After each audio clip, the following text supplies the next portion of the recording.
तो ये वास्तविकता है कि जिस दिन हिंदू इकट्ठा हो जाएगा उस दिन ये सारी समस्या हल हो जाएगी, मुसलमान भी ठीक हो जाएगा। बिकॉज मुसलमान के लिए मोहम्मद ने शिक्षा दी है, कुरान में नहीं, सीरा में और हदीस में। क्या कहते हैं मोहम्मद कि दुनिया 3 हिस्से में बटी है। पहला दारुल इस्लाम, जहां मुसलमान मेजॉरिटी में है, पावर में है।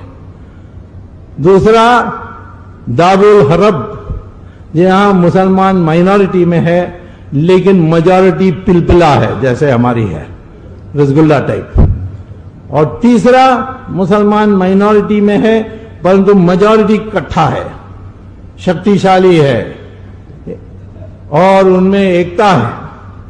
ये 3 हिस्से में है। और वो कहते हैं जहां दारुल इस्लाम है वहां माइनॉरिटी को पनपने नहीं देना, उनको ध्वस्त कर देना चाहिए, उनको खत्म कर देना चाहिए या धीमी बना देना चाहिए, जैसे अभी बताया गया आपको। सऊदी अरेबिया में दारुल इस्लाम है, वहां दारुल इस्लाम में आप मंदिर बना सकते हो। हमारी कितने कर्मचारियां हैं, पर मेरे ख्याल में लगभग वो कहते हैं 10 लाख लोग हैं हमारे लोग, और 10 लाख लोगों को मंदिर बनाने नहीं देते, दिवाली मनाने नहीं देते, घर में सत्यनारायण पूजा नहीं कर सकते, जेब में रामचंद्र जी का फोटो रखकर काम पर नहीं जा सकते। और करोगे तुरंत जेल में, हो सकता है आपका हाथ भी काट दें, अंधा भी कर दें। ये सऊदी अरेबिया में। और हमारे देश में बनाओ मस्जिद, जितना मंदिर के ऊपर भी बनाना तो बना लो। तो ये हमारे देश में क्यों है? यहां वो मोहम्मद क्या कहता है कि हिंदुस्तान जैसे देश में मुसलमान मांगते रहना चाहिए। पहले यूनिफॉर्म सिविल कोड नहीं चाहिए, अच्छा ठीक है। फिर रिजर्वेशन चाहिए, अच्छा हम सचार कमेटी बना देते हैं आपके लिए। फिर हिंदू को पीटने के लिए हमें अधिकार मिलना चाहिए, कम्युनल वायलेंस बिल ला देते हैं। मांगते रहो जब तक वो हताश होकर के सारा आपको नहीं सौंप दे। धर्म परिवर्तन करो, इन्फिल्ट्रेशन करो, पॉपुलेशन ग्रोथ रेट में वृद्धि लाओ। ये सारी चीजें लिखी हुई है सीरा और हदीस में, वही हो रहा हमारे देश में। मांगते रहते हैं। और आप देखिए जहां मेजॉरिटी यूनाइटेड है वहां नहीं मांगते। ऑस्ट्रेलिया में एक बार एक इमाम ने कह दिया कि ये यूनिफॉर्म सिविल कोड हम लोगों को पसंद नहीं है, हमें शरिया चाहिए। तो वहां एक महिला प्राइम मिनिस्टर है ऑस्ट्रेलिया में, उसने बयान दिया कि ये इमाम ने ऐसा कह दिया, उसको शरिया चाहिए तो दूसरा देश ढूंढे, इस देश में तो नहीं मिलने वाला है। और दूसरा दिन सारे मुसलमान संगठनों ने प्रस्ताव पास करके प्राइम मिनिस्टर को भेजा, ये मुल्ला पागल है, हम लोगों को यूनिफॉर्म सिविल कोड बहुत पसंद है और वही चाहिए। ये उन्होंने लिखकर दे दिया प्राइम मिनिस्टर को। ऑस्ट्रेलिया में नहीं है अलग शरिया शादी विवाह के लिए, वहां यूनिफॉर्म सिविल कोड है, जो क्रिश्चियन के लिए वो ही उनके लिए भी है। इसी प्रकार से अमेरिका में कोई अलग से उनके लिए कानून है? नहीं है। क्योंकि वहां मेजॉरिटी का दिमाग साफ है और मोहम्मद ने कहा है। हमारे देश में भी आप देखिए जहां मुसलमान मेजॉरिटी में है वो क्या करता है, उसकी व्यवहार कैसी है। कश्मीर में मेजॉरिटी में है, 5 लाख हिंदू पंडितों को और हिंदू सरदारों को सबको उन्होंने भगा दिया है। केरल में जाइए, मल्लापुरम, क्या हाल है हिंदुओं का। अभी मैं वहां होकर आया हूं, कोझिकोड में गया था भाषण देने के लिए। क्या हाल है वहां हिंदुओं को, आप देखने के लायक। तमिलनाडु में कुल मिलाकर के मुसलमान की संख्या सिर्फ 5% है, परंतु 40 टाउन पंचायत मानी नगर पंचायत में वो मेजॉरिटी में है। और वहां उस नगर पंचायत में देखनी चाहिए कि हिंदुओं का हाल क्या है। समस्या मुसलमान के साथ नहीं है, उसका दिमाग साफ है। समस्या हम हिंदुओं में है। हमारा दिमाग साफ नहीं है। हम रोज सोचते हैं, जैसे वो अर्जुना कुरुक्षेत्र में बैठ के सोच रहा था, मैं कैसे इसको मारूं, मैं कैसे करूं। तब कृष्ण भगवान ने उनको सिखाया। जब वो कर्ण की रथ फंस गई और कृष्ण ने कहा मारो उसको, तब कृष्ण कहते हैं मैं कैसे, अर्जुन ने कहा मैं कैसे कर सकता हूं, वो तो रथ में से उतर गया है। यहां जब द्रौपदी की वस्त्र हरण हो रही थी तब ये क्या कर रहा था, तब नहीं आपको अकल आई, मारा उसको। यही भीष्माचार्य के बारे भी कहा, वो पूज्य हैं, मेरे गुरु हैं। अर्जुन ने कहा ये हमारी बीमारी है, जो अर्जुन की बीमारी है वो दिमाग अपनी साफ करो, मुसलमान अपने आप ठीक हो जाएगा। ये मैं आपको बताना चाहता हूं।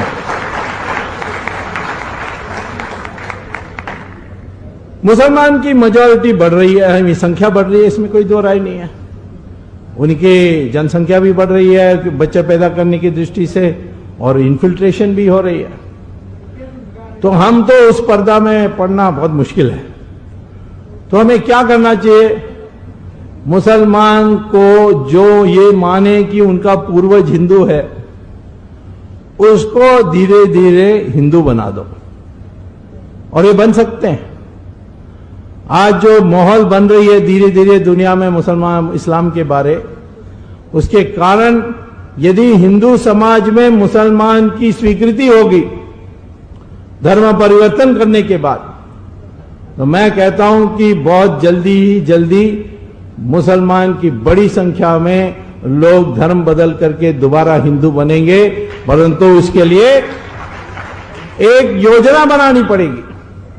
जब राष्ट्रीय स्वयंसेवक संघ के सरसंघचालक सुदर्शन जी ने जाकर राजस्थान में धर्म परिवर्तन किया, उसके बाद थोड़े दिन के बाद वही मुसलमान जो हिंदू बन गए वो आकर उनसे कहा कि हमें अब शादी ब्याह में कोई लड़की देने के लिए तैयार नहीं। ये जो हमारी जाति प्रणाली है, ये हमारे देश के लिए एक रुकावट है। इसीलिए हम लोगों को आज ये स्वीकार करना चाहिए कि जो अपने को हिंदू कहता है उसको बराबर अपने को हिंदू मानना चाहिए। और यदि ये हो जाए तो दुनिया भर में हिंदू पैदा होगा। अभी थोड़े दिन के पहले, 3 साल पहले, एक बहुत मशहूर हॉलीवुड की एक्ट्रेस जूलिया रॉबर्ट्स, पता नहीं आप लोगों ने किसी ने उसका सिनेमा देखा है, वो कई ऑस्कर जीती है और उसने बहुत पैसा बनाया।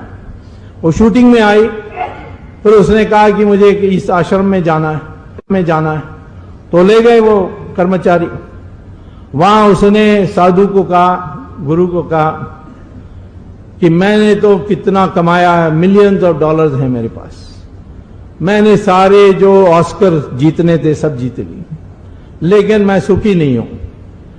ये आप सिखा सकते हैं, मैंने सुना इसलिए मैं आई हूं। तो साधु ने कहा कि आपको 1 हफ्ता रुकना पड़ेगा, ऐसे ही मैं 1 घंटे में नहीं बता सकता। तो 1 हफ्ता रुकी वो, और साधु ने उनको प्राणायाम सिखाया, योगा सिखाया, उन्होंने कई मंत्र सिखाई, फिर उन्होंने गीता पर प्रवचन दी उनको, और उसमें परिवर्तन आया। उसने अनुभव किया, और अनुभव करने के बाद वो वापस अमेरिका गई और हॉलीवुड में उसने एक प्रेस कॉन्फ्रेंस की, जो आप गूगल में गूगल में आप सर्च इंजन में लगा दोगे उनके नाम जूलिया रॉबर्ट्स, वो सारी बात आ जाएंगी। उन्होंने प्रेस कॉन्फ्रेंस करके अपने पति को खड़ा किया बगल में, 2 बच्चों को खड़ा किया और कहा कि मैं आज पहली बार संतुष्ट व्यक्ति हूं, I am a happy person, और यह हिंदू धर्म के कारण है, और इसीलिए मैं और मेरे पति और दोनों बच्चे आज से हिंदू बन गए हैं, इन्होंने ऐलान किया। आज हमारी योगा फैल रही है। ओबामा से मेरी पिछले जुलाई में डिनर में उन्होंने आमंत्रित किया था, मैं गया, तो वो मुझे बता रहे थे कि अब तो योगा सब है, अब तो हम इसको इंडियन भी नहीं मानते, हम तो अमेरिकन मानते हैं योगा को। और अब योगा इंडिया में भी फैशनेबल हो जाएगी, क्योंकि सफेद चमड़े लोग स्वीकार करेंगे तो हम भी स्वीकार करेंगे। मैं आपको घोषणा करने चाहता हूं, बताने चाहता हूं कि भविष्य में आप देखोगे आने वाले 20 साल में कि संस्कृत की पढ़ाई अमेरिका में कंपलसरी होगी, क्योंकि कंप्यूटर के लिए सबसे अनुकूल भाषा संस्कृत है। ये अब उनकी शोध में आ गई है। ये सब हो रहा है। इसके लिए हम लोगों को अपनी तैयारी करनी चाहिए और अपने विराट स्वभाव हिंदू का दिखाना चाहिए। हमें आज हिंसा करने की जरूरत नहीं है, क्योंकि विराट हिंदू इकट्ठा हो जाए तो यही जो सत्ता है, ये जो शस्त्र है सत्ता की, ये अपने हाथ में आ जाएगी। एक बार आ जाए और यूनिवर्सिटीज में हम सही इतिहास, हमारे इतिहास पढ़ाएंगे तो बिल्कुल एक मंशा में परिवर्तन आएगा। मुझे अभी हमारे मित्र इन्होंने एक बात बताई कि हमने 800 साल विदेशों से आकर जो आए यहां राज करके गए, कहां है हमारी मर्यादा, ये वो उन्होंने सवाल उठाया। बहुत लोग उठाते हैं ये, लेकिन दूसरी दृष्टिकोण यह है कि ईरान में गए मुसलमान, पूरा कब्जा की, राज की, 15 साल में 100% ईरान को उन्होंने मुसलमान बना दी।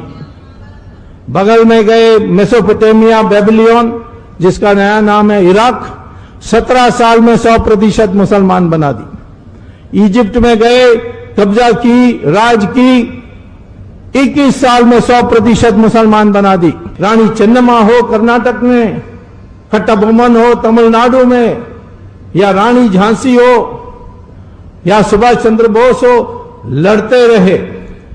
विजयनगरम की साम्राज्य 300 साल चली, 300 साल चली, और उसकी जो कितनी फैली हुई थी, आसाम तक पहुंच गई थी। लेकिन हमारे इतिहास में सिर्फ एक छोटा सा पैराग्राफ होगी कि दक्षिण में एक विजयनगरम साम्राज्य थी। लेकिन अकबर से औरंगजेब सिर्फ 150 साल, और एक एक अध्याय, एक एक चैप्टर हिस्ट्री बुक में पढ़ाया जाता है। तो ये तो हमारी गलत इतिहास जो लिखी गई है, जिससे हमारी दृष्टिकोण इस प्रकार से बनी है, इसको बदलना है। और आज हमें विराट हिंदू बनना है। सरकार बनेगी तो आपके नेता सब में विराटता होनी चाहिए। कश्मीर में क्या करना चाहिए? उन्होंने 5 लाख हिंदुओं को भगा दिया। हम लोगों को अपने भूतपूर्व सैनिकों से जो 1 करोड़ है उनमें से छांट करके 10 लाख को निकालना चाहिए, उनको हथियार देना चाहिए, पैसा देना चाहिए, कहना चाहिए कि जाओ कश्मीर में अपने कुटुंब के साथ और वहां जाकर बस के रहो, और अपने बंदूक चलाना तो बंदूक चलाओ। बदल आ जाएगी।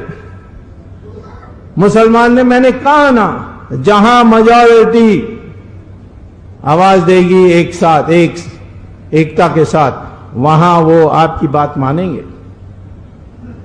हर मुसलमान आज प्राइवेटली मुल्ला को छोड़कर, कट्टरपंथियों को छोड़कर स्वीकार करता है कि मेरा पूर्वज हिंदू है।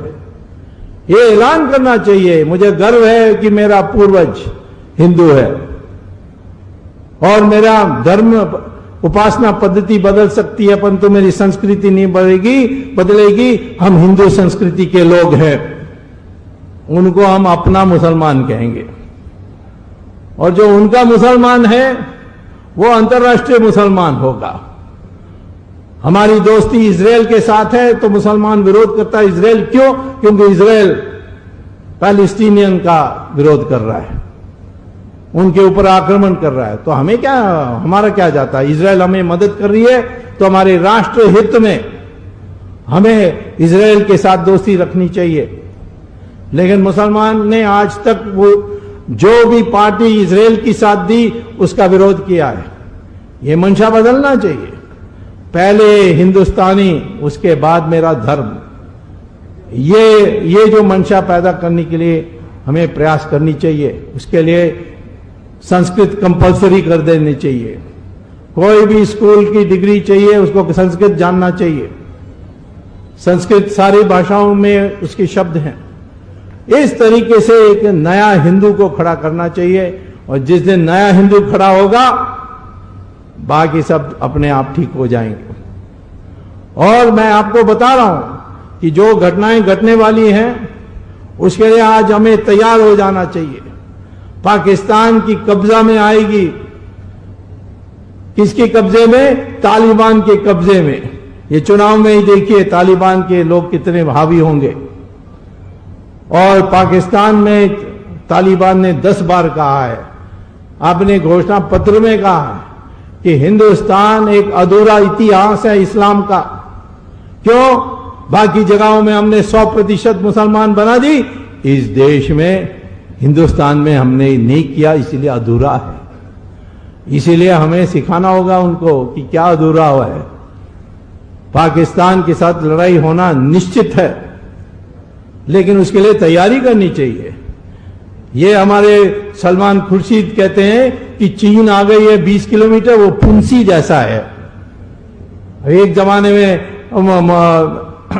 जवाहरलाल नेहरू ने कहा कि अक्सर चीन में घास नहीं होती है, तो फिर महावीर त्यागी ने पार्लियामेंट में कहा कि आपके सिर में एक बाल भी नहीं है, तो आपके सिर भी काट देना चाहिए क्या? तो इस तरीके से जो चापलूसी, तुष्टीकरण, सरेंडर मेंटालिटी जिसको कहते हैं वो है। युद्ध आती है हमारे कारण नहीं, ऐतिहासिक कारण से आती है। उस समय हम तैयार हैं तो सारे देश की नक्शा, देश की इतिहास सब बदल सकते हैं। तो आज आवश्यकता किसकी है? हथियार वथियार तो बहुत आसानी से मिल जाएगी। आज आवश्यकता है दिमाग की, चेतना की, संज्ञा की।